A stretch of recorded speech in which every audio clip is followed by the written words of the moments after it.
Kaibigan, isa ka bang diabetic na gustong tumikim nitong Guya Dark Almond Chocolate mga kaibigan? Kung isa ka dyan mga kaibigan, ito na, no? Samahan nyo ako dahil i-review natin itong napakasarap na almond chocolate mga kaibigan, okay? So, bago tayo kumain, ay susukatin ko muna ang aking blood sugar. Ito na.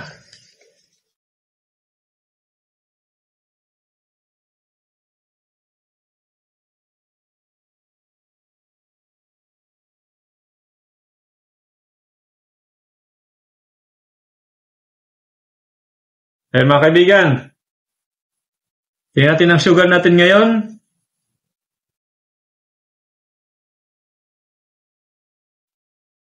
Ayan.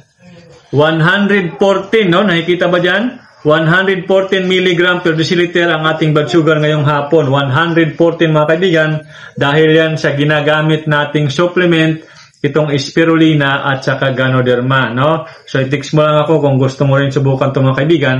Ako, dito na ako talaga hiyang, okay? Pero, alalay lang sa pagkain ng mga carbohydrates at siyempre, galaw-galaw din, no? Kung may oras, kailangan maglakad-lakad din, okay? So, ito na yung ating Guya Dark Almond, mga kaibigan. 3 servings ito, mga kaibigan. So, hahatiin lang natin or gagawin, i-divide natin sa 3 kasi good for 3 servings yung isang sachet na to, no? So, hatiin lang natin at tatluhin natin, mga kaibigan. 5, 6, 6, ayan. 7. Bawat serving, 7 piraso, no? So, ito lang yung kakainin natin, ito lang. Okay? So, ilan ang sugar natin? 114 mga kaibigan, kakainin ko yung isang serving lang, ito lang, no? Yan, ito, okay? So, masarap to dahil may almond mga kaibigan.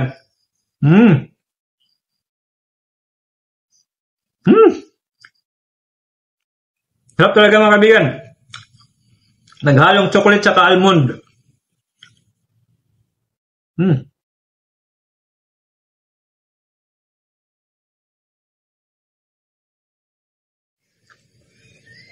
Lalagay ko lang dyan sa yellow basket natin mga kaibigan. Baka magustuhan mo. Click mo lang yellow basket.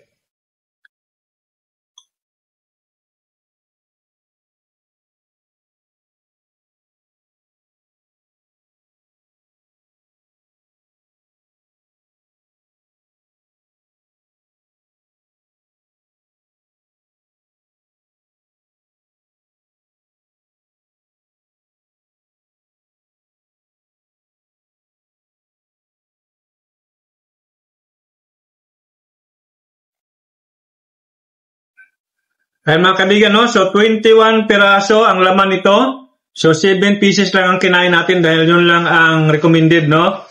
3 servings ito ang isang balot nito mga kaibigan, okay? So natapos tayo kumain, eksaktong 6:05 ng gabi mga kaibigan. Mamayang 6:35 ay susukatin natin ang ating blood sugar para makuha natin kung ilan ang increase, no? Kaya kung bago ka lang sa aking channel mga kaibigan, ay huwag mong kalimutan mag-like, mag-subscribe at i-share mo rin, no? Para malaman ng iba na mayroon palang ganitong channel na nagre-review ng mga pagkain ng kinakain ng mga diabetic mga kaibigan, okay? Ayan mga kaibigan, no? Naka 30 minutes na tayo sa paghintay. Ang oras natin ay 6:30 na ng gabi. 114 ang sugar natin bago tayo kumain ng Guya Almond Dark Chocolate mga kaibigan. So ito na. Susukatin ko na aking blood sugar mga kaibigan. Ayan. Okay. 114. Ilan kaya ang maging increase, no? Ayan. Maliwanag ba dyan?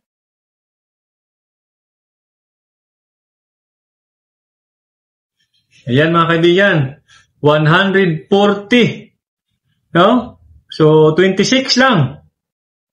26 mg per deciliter ang increase ng ating blood sugar sa loob ng 30 minutes mga kaibigan, no? So, nire-recommend ko ito. Matikman mo lang din yung Guya Dark Chocolate mga kaibigan. Almond Dark Chocolate. Ayan, no? So, ano pang hinihintay mga kaibigan? Tikman mo na to. Ayan.